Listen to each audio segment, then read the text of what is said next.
Hey everybody, it's Travis with Food Forest Design, Minnesota, and making a quick video to update my indoor fruit trees and show everybody how they're doing and that you can grow citrus in Minnesota if you bring them indoors in the winter. I'm just gonna turn you around quick and I'm gonna show you what we got. And this is my upstairs room, and I got some in my living room and some all the way down in my basement. So here we go. I'm going to flip you around, and that's the big lime tree. I started that from seed a couple years ago, and we're about 2.5 years on that. And wow, there's some new growth in there, but no blooms on this one yet. I'm thinking I'm going to get some blooms here within the next year on this. This is my lime tree that had like 50 or about 75 limes on there, and now they're all gone. Well, we got some spider mites on there. Oh, I hate them. They love citrus, I'm telling you. The lime tree and lemon trees get these spider mites on there. They don't bother anything else, just those. But this lime tree is basically it fruited, had all them limes on there, and now they dropped them all. It dropped all its leaves, and it's going through its cycle, and it's going to start growing again here. There's one of these limes there. It's mulch now, or some organic matter. Then we got our lemon tree over here, and you can see it's still blooming. These flowers, I tell you what, they smell so amazing. And then look at last week, that thing was half the size.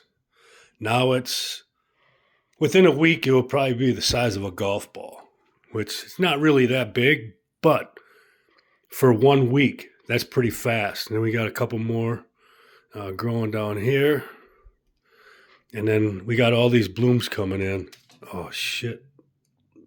Thing just flew over there. All the way down here. I'm going to eat it. Oh, man, it tastes so good. It tastes like a lemon flower. This is pomegranate right here. And this thing is going to go crazy. And it will double in size this summer outside. And then we have all these monsterosas that I've grown from seed. And then we have our aloe. And then now we got all these pups growing out. So I got to separate them. And yeah, there we go. So that's I used to have this thing full, and my banana trees were up here too, but I separated them all out. But anyway, I'm going to pause you, and I'll bring you downstairs. See you in a minute. And here we are in my living room. And we have the Chinese hardy orange. And I've told you about this tree. It's my favorite out of all of them because it was basically, there's nothing left and it wouldn't grow. And it was in this pot right here. And it wasn't growing, and I thought it was just going to die because nothing was happening. So I took it out of this pot.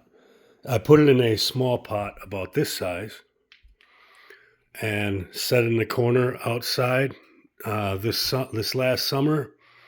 And I put some compost and soil amendments, and I eat a lot of tangerines, or they call them cuties. And when I peel them, I take all the peels, all the rinds, and I put them in all my plants. So we have that organic matter and organic material. And it started to grow. And the person I got this from, this pot with this tree in it, this trunk was another 8 inches high. So everything here was buried down in under the soil. So I'm thinking the reason it wasn't growing is because it was buried and it was being suffocated, I guess you could say, and choked out. So it wasn't able to grow. But then once I took it out and saw that, I snapped it off. You can see it's broken off. And then it's just little by little, it's been growing. And now it's a beautiful tree again. It's amazing that it came back. Then we have a coffee tree right here. This thing, I don't know, it's kind of really temperamental. It grows a little while and then it will stop growing. And, it's just not they don't grow in Minnesota, obviously. But I don't know, it's just fun. I like to have them. Then we got our spider palms or ponytail palms, and I started those from seed a few years ago or 2.5 years ago, and now they're going crazy. We got another one here that was planted at the same time that just grows when it wants. We have some mint. I just chopped that off and made some tea with those. And then up here, let me block that sun a little bit. There's a lemon tree I started from seed last summer in July. I planted those and then planted that in July too. It's a little smaller. And then we have some rosemary up there that I chopped off and I was cooking with it. So I made some fish a couple weeks ago and I chopped all that rosemary off and put it in with my fish. And then we have this Australian umbrella tree that I put in this beautiful pot. And this thing is amazing. Started that from seed. And it's a beautiful tree anyway. And I got a couple more. Don't mind my laundry. I got to fold it. Then we got another umbrella tree. Another umbrella tree. And then I'm going to take you downstairs and show you my banana trees. And we are downstairs in my grow room. Oh, them strawberries are coming. All right, so here we have all the banana trees and the olive tree. And, wow, I don't know if what's going on with that. But anyway, so we got 5 banana trees here. They all have pups, and yeah, they're just absolutely going crazy. This leaf was just like this one last week when I made the video. And now look at it's all open. And that's going to flop over, and the next one's coming up in another week. Next week when I make a video, it will be just like that one. And that thing is just going crazy. Now we have the olive tree, which is absolutely crazy, going nuts. And then we got a couple more banana trees, and they're really healthy. They're going to need to go in bigger pots here pretty quick. But I'll wait until springtime when I put them outside to put them in larger pots. I'm hoping to sell some of these so I can thin them out because, as you can see, there's a lot of pups.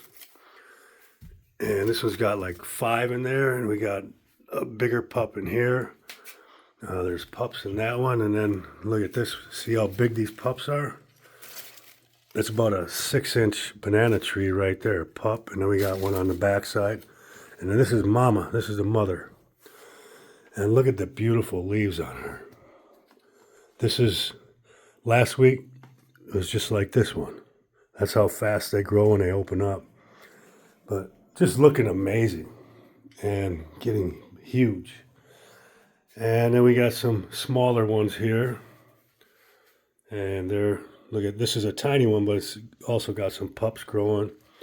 We got some pups coming off the side of, this one is actually, wasn't doing very well. So I chopped all the leaves off, but all the pups are still doing okay. So we're fine there. And then we got another one here with some pups. And then we have some strawberries down here. And, oh, there's one. All these strawberries growing. Let's eat one. Wow, those are good. And that's that. And I showed you that before. I still haven't cleaned those up and put anything in those yet. But that's what we got. And you can grow, if you have the room for it, and you have the lights, just get a couple shelves, put some lights on there, and you should be okay.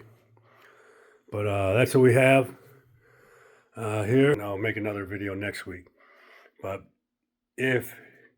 my whole thing is outdoors. I design food forests and edible landscapes.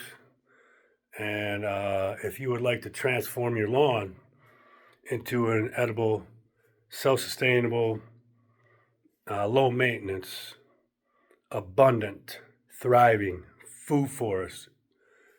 Get in contact with me. Visit foodforestdesignminnesota.com and hit my contact form and to get a hold of me, or there's an 800 number on my site. You can leave me a voicemail, and I'll do a free consultation call. Find out what you'd like to do in your yard or your property, and we can design an amazing system, amazing food forest for your property, and it will be ready to go in the ground in the spring.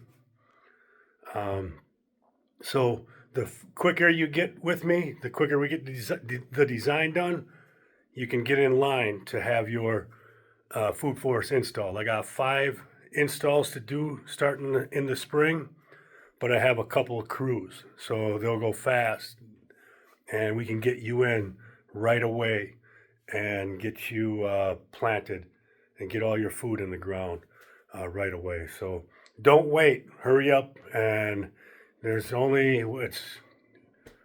halfway, almost, well, we're a week into February. Before you know it, we're going to be in March, and May is when we start planting. So it takes a couple weeks to do a design, sometime depending on how large your design is. So get a hold of me as fast as you can, and let's get you a food forest design for your property. Have an amazing day, my friends. Grow food, not lawns. See ya.